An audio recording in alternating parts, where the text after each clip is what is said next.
Hey, so I want to talk about something that therapists see constantly in their offices, and it's this thing where people are obsessed with perfection. Like, genuinely obsessed. And on the surface, you might think, oh, that's just someone who has high standards. But therapists know there's usually something much deeper going on. The truth is, perfectionism isn't about wanting things to be good. It's about running away from something. And once you understand what you're running from, everything else makes sense. So let me break this down.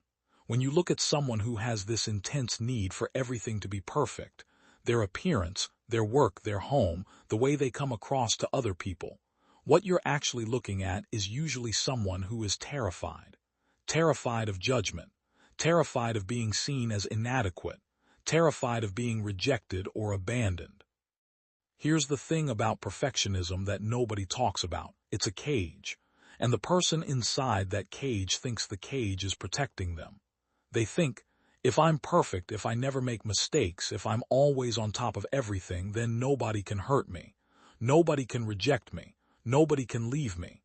But that's not how it works. Let me tell you what therapists are actually seeing. They're seeing people who, somewhere in their childhood or past, learned that their worth was conditional. Maybe they had a parent who only showed up emotionally when they accomplished something. Maybe they were constantly criticized. Maybe they learned that love meant earning it through performance. So now, as an adult, they're still trying to earn that love, still trying to prove they're worthy. A lot of times, the perfectionism is specifically aimed at controlling how people perceive them. Because if they can control their image perfectly, if they can be flawless, then nobody can reject the real them. They're rejecting themselves before anyone else gets the chance. Think about it. You know those people who can't rest, who always have to be doing something productive, who feel guilty for just sitting and watching a movie. Yeah, that's often perfectionism. Because resting feels like failure. Being still feels like wasting time. And wasting time means they're not proving their worth. Therapists also see this play out in relationships. Perfectionists often stay in situations they shouldn't because they can't accept failure. They can't accept that they chose wrong. So they work harder, try harder, give more, hoping that if they just perfect the relationship, it will work. They become overgivers. They become exhausted.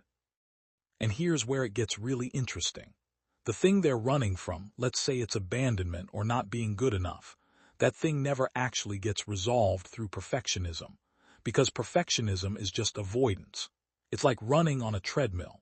You're exhausted, you're sweating, you're working incredibly hard, but you're not moving forward. You're just staying in the same place, terrified of what might happen if you stop.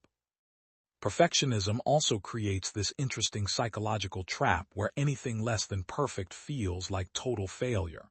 There's no middle ground. So if you make one mistake at work, suddenly you're a failure. If you skip the gym one day, you might as well never go again. If one conversation with someone goes awkwardly, you replay it over and over, convinced they now hate you. And the exhaustion that comes with this, it's real.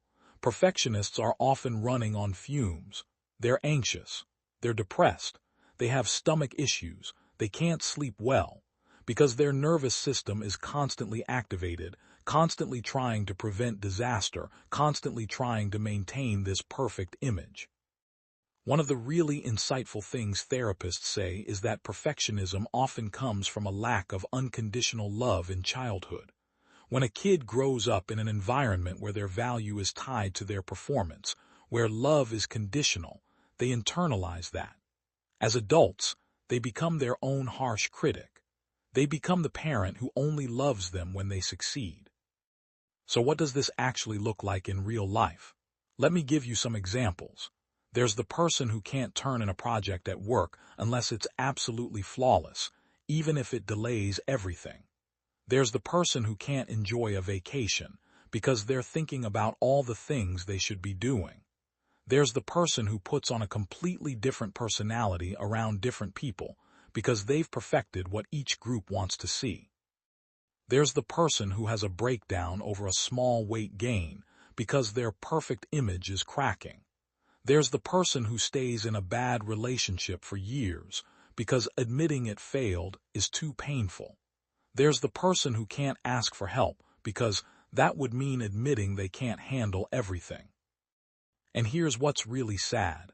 Perfectionists often don't have real friendships because they never let anyone see them struggle.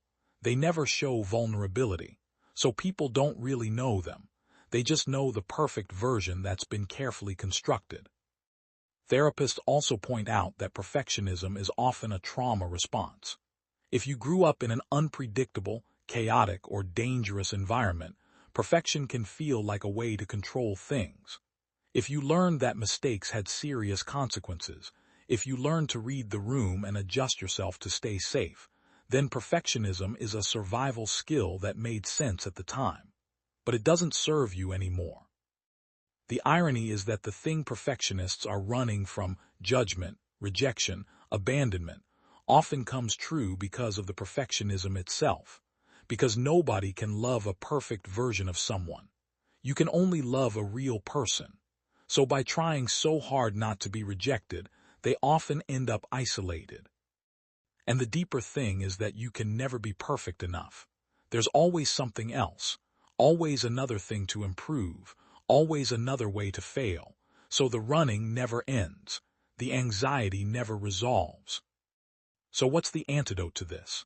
Therapists say the antidote is learning to be human, learning to fail, learning that your worth isn't tied to your performance, learning that you are worthy exactly as you are, mistakes and all, learning that real intimacy comes from showing your real self, not your perfect self. It means getting comfortable with being seen, really seen, not the curated, perfected version, but the actual, real, flawed, struggling you. And here's the wild thing. When you do that, when you let people see you, that's actually when you feel less lonely. That's when you get real connection. It means learning to rest without guilt. It means learning that mistakes are just information, not reflections of your worth. It means learning that you are enough, right now, exactly as you are. And I'm not going to pretend this is easy. If you've spent your whole life running, learning to stop is terrifying. Learning to sit with your imperfections is hard.